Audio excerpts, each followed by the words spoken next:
Hi guys, welcome to my YouTube channel. Today we are going to solve the daily Leetcode challenge, and today's problem name is number of increasing paths in a grid.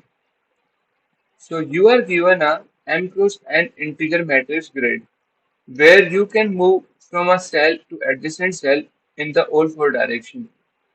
Return the number of strictly increasing paths in the grid such that you can start from any cell and end at any cell.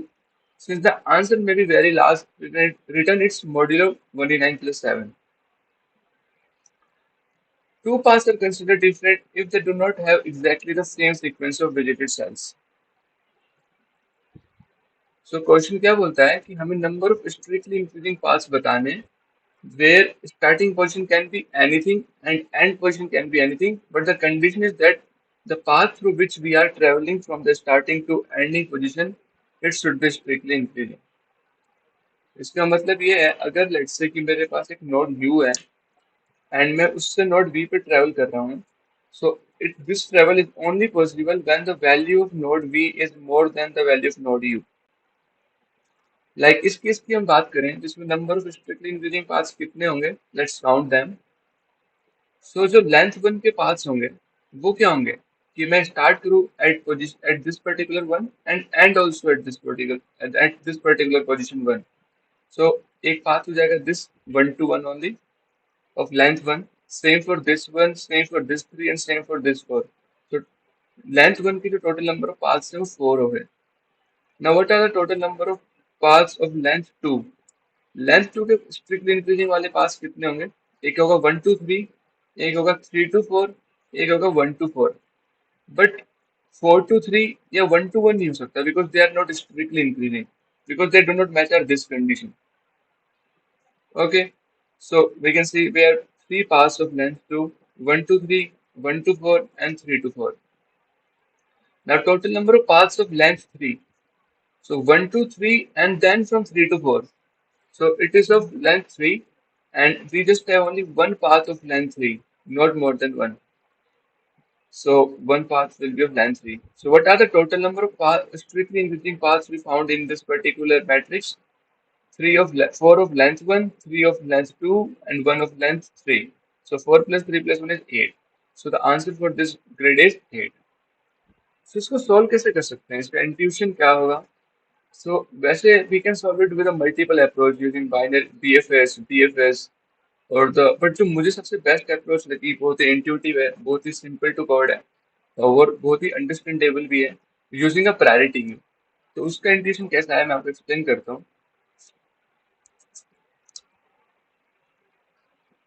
अगर मेरे पास, मैंने जैसे भी as भी discuss, अगर मैं node you से node we में जाना चाहता हूँ और मुझे पता है कि जो वैल्यू ऑफ नोड वी है it is more than the value of node U, तभी this particular traversal from this particular node u to adjacent node v is possible, right?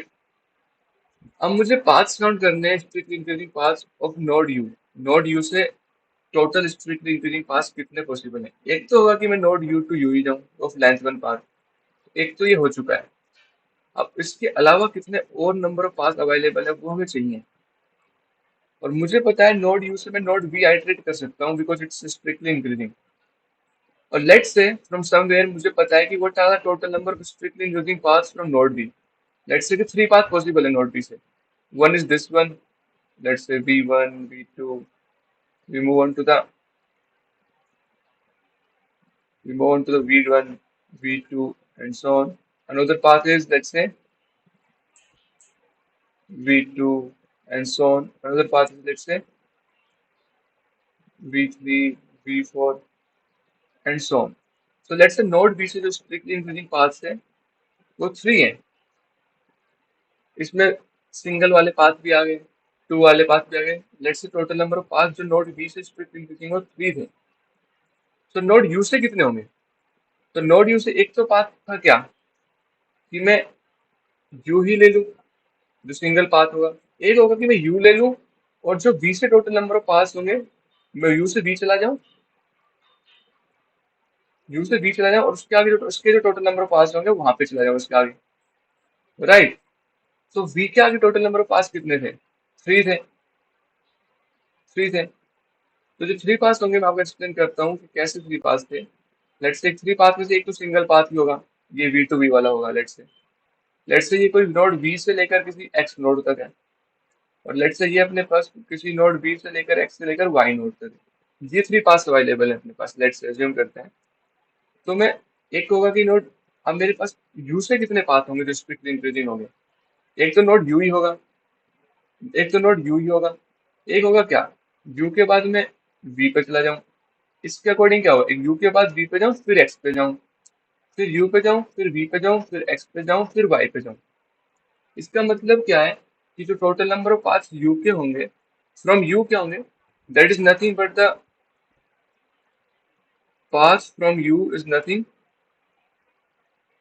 but the one is for this single path of the path of length 1, that is from u to u, plus path of v, ये होंगे।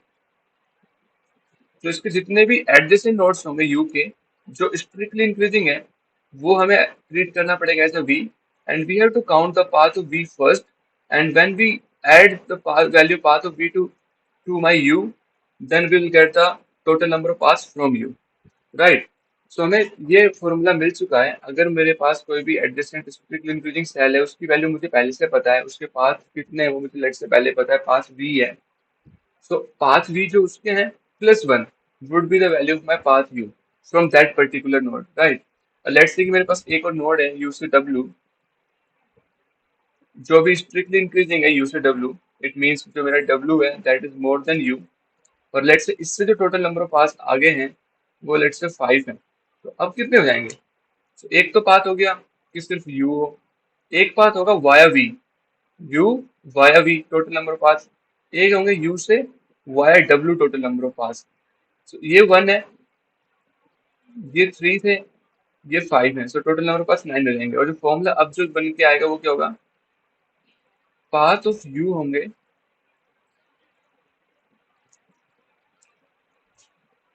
1 plus path of v plus path of w। तो ऐसे में जितने भी adjacent nodes possible है 4 होते हैं टोटल एट मैक्स।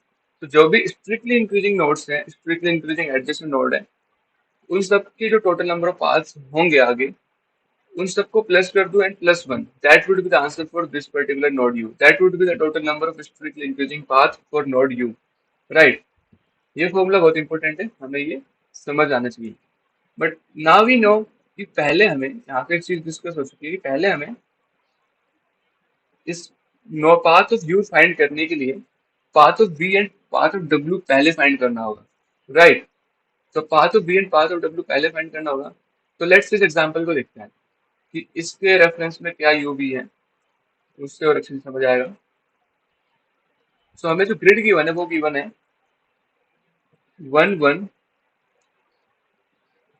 3 4। और इस केस को हम कंसिडर करें तो सबसे जो मैक्सिमम नोड है, लाइक मुझे पता है कि 3 को सॉल्व करने के लिए जो पाथ ऑफ 3 होंगे वो क्या होंगे, nothing but 1 plus path of 4 होंगे, क्योंकि इससे जो स्ट्रिक्ट इंक्रीजिंग नोड है वो सिर्फ एक ही है, दैट इज पाथ ऑफ 4। और जो पाथ ऑफ 4 होगा वो क्या होगा, वो तो सिर्फ 1 ही होगा, दैट इज 4 टू 4, क्योंकि इसके अलावा इससे कोई स्ट्रिक्ट इंक्रीजिंग नोड है ही नहीं। बट लेट्स से अभी नहीं पता कितने होंगे। तो जो पाथ ऑफ 1 होगा, कौन सा 1 की मैं बात कर रहा हूँ, लेट्स से इस वाले 1 को मैं ऐसे लिखता हूँ और इस 1 को मैं नॉर्मल लिखता हूँ। सो इसकी तो टोटल नंबर ऑफ पाथ्स होंगे वो क्या होंगे, 1 plus path of 3, because 3 is only the strictly increasing adjacent node। तो जो सेकंड वन है उससे टोटल नंबर ऑफ पाथ्स कितने होंगे, 1 plus total number of strictly increasing paths from 4। तो ये हमें समझ आ चुका है। पाथ ऑफ 3 को सोल्व करने के लिए पाथ ऑफ 4 चाहिए, like we already know strictly increasing adjacent node की वैल्यू पहले चाहिए। पाथ ऑफ 1 को सोल्व करने के लिए मुझे पाथ ऑफ 3 चाहिए, पाथ ऑफ सेकंड 1 को सोल्व करने के लिए पाथ ऑफ 4 चाहिए। तो जब भी हम इनको कंप्यूट करना स्टार्ट करेंगे, so we should start with maximum node, then the node which is less than this and so on. तो हमें आंसर इजीली मिल जाएगा। तो सबसे मैक्सिमम नोड है उससे तो सिर्फ एक ही पाथ पॉसिबल है, that is from this node to this node itself. अब इसकी वैल्यू क्या हो जाएगी, 1 प्लस 1 इज टू, जो पाथ जो नोड 3 है उससे मेरे पास टू पास पॉसिबल है। तो जो फर्स्ट वाला वन है, दिस वन, इससे total number of paths possible है one plus path from three is two, so we get three. Then from path one से कितने total total number of path possible है सेकंड वन से, one plus path from four, जो कि है अपने पास one, so that's how we get two. So total answer is how much, one. So हमें काउंट करना है total answer from all the nodes, क्योंकि हमें बोला है कि source node can be any node. We are just concerned about to find total number of strictly increasing paths. So 1 plus 2 is 3, 3 plus 3 is 6, and 2 8. So we get the right answer, that's 8. अब हमें पता चल चुका है observe, अब हमारे जो procedure बन के आया वो क्या है। First find the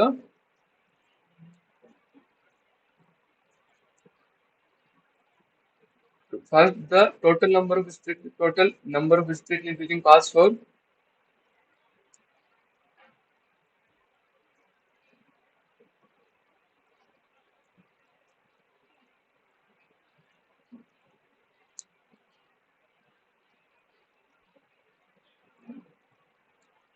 largest node, and then smaller than one, and then so on. First we'll find the total number of total number of strictly increasing paths for largest node, then the node which is smaller than this, then the node which is further smaller than this, and so on till the smallest node. So this should be our procedure. Okay. So we first found for the four, then we'll find for the three, then we can find with from find for any one of these one because they are independent, and then for the last one. तो इसको solve कैसे करेंगे, let's look at the code now. So हमें एक समझ आ चुका है कि हमें स्ट्रिक्टली इंक्रीजिंग नोड पहले चाहिए, उसके लिए कंप्यूट पहले करना है। तो if we take a max heap और द मैक्स प्रायोरिटी क्यू, और उसमें से हम पॉप करें उस पर्टिकुलर कोऑर्डिनेट को विच इज मैक्सिमम, एंड उसके बाद जो सेम फॉर्मूला हमने यहाँ पे लिखा था, path of u is equals to nothing but 1 plus path of all the adjacent strictly increasing nodes का जो sum है, that would be the value for path u. So मैं आपको कोड दिखाता हूँ, उसी के अकॉर्डिंगली एक्सप्लेन करूंगा, that would be much better. So let's say R and C are the dimensions for the grid. Then I will initialize the dp. What the dp of I comma j tells, dp of I comma j tells that from the coordinate I comma j, what are the total number of strictly increasing paths. Okay. We will also initialize the modulo so that we will not get overflowed from the R range, that is 1 plus 7.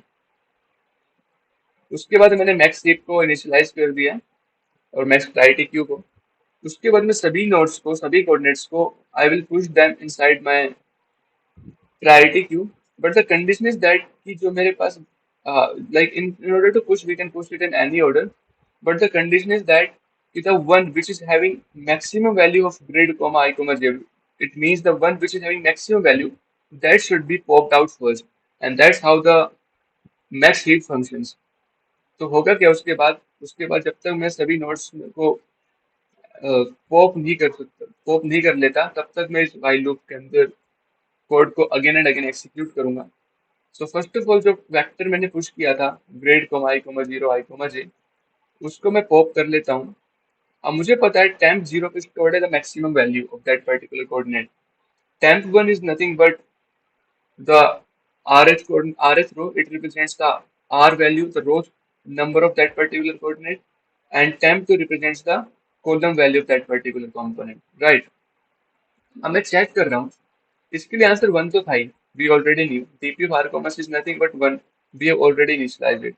अब one के अलावा क्या करना है, मुझे add करने हैं total number of strictly increasing paths की जो वैल्यूज है वो। तो ठीक है, अब मेरे पास क्या चेक करूंगा, लेट्स से मैं लेफ्ट साइड में r माइनस वन क्या होगा।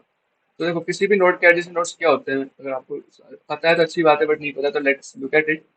अगर लेट्स से कि मैं अपने पास किसी नोड r कोमा सी पे हूँ, तो उसका जो अपर एलिमेंट होगा वो क्या होगा, r minus one comma C. जिसका जो लोअर एलिमेंट होगा वो क्या होगा, r plus one comma C. Left side जो एलिमेंट होगा वो होगा r comma C minus one, and जो राइट साइड एलिमेंट होगा वो होगा r comma C plus one. अब मुझे चेक करना है कि all these my adjacent elements, if they are in range, let's say कि ये मेरे पास जीरो नोड पे ही होता है, लेट्स से इसके जो इंडेक्स है जीरो कोमा जीरो है, So this will be minus 1 comma 0, which is not a valid index. Same, this would be 0 comma minus 1, ये valid index नहीं रहता. तो हमें check करना पड़ेगा, are the adjacent index are the valid index or not. If they are inside the matrix, if they are inside the grid, it means they are valid index. तो ही हम check करेंगे कि let's say r minus 1 0 जो है, it is in the range. Then I will check कि जो मेरे पास adjacent node की value है, it is strictly greater than my current node value. If it is so, then what I will do is, in my DP of r comma c, which is storing the path from the current node, I will add the total number of strictly increasing paths from the adjacent strictly increasing adjacent node, right?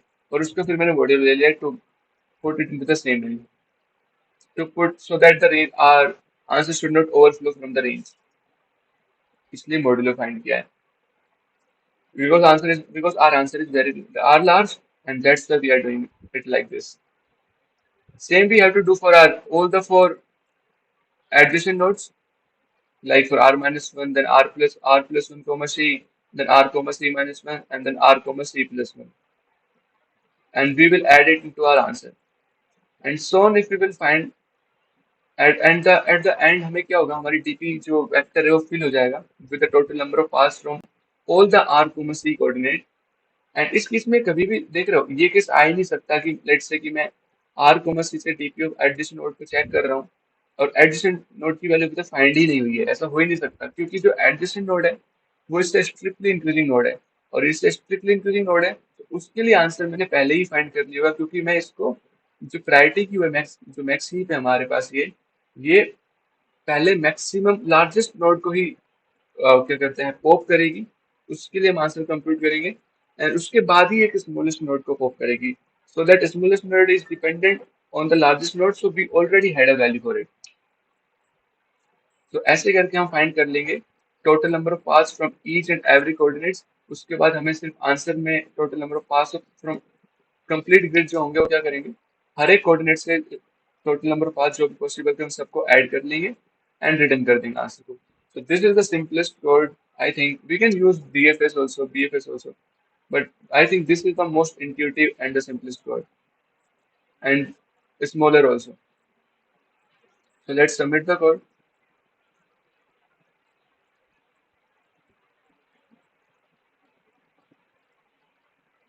All right, it got accepted. So thank you guys for watching my YouTube video. If you find this video helpful, then please subscribe to my YouTube channel and like this video. And if you have any feedback or any doubt, please ask in the comment section. Thank you for watching.